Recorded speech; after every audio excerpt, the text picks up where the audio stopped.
thought we had to beat it down. We were wrong. We were just off the right. We were going to surrender, and we did immediately. Now, upon surrendering, we applied for 4 days. We didn't get a 4 days, but you see, through the attention media gave us, 2 days later, they did take down the blockade for us. See, because we were proud of things, we were confident of it. See, because we succeed for others every day. Coming up here all lined up, this correct fortification here, this is where we're coming down.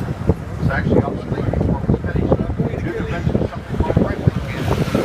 So you think the 44 is still running on it, regardless of what's going to happen. They've done a pretty good job with it so far.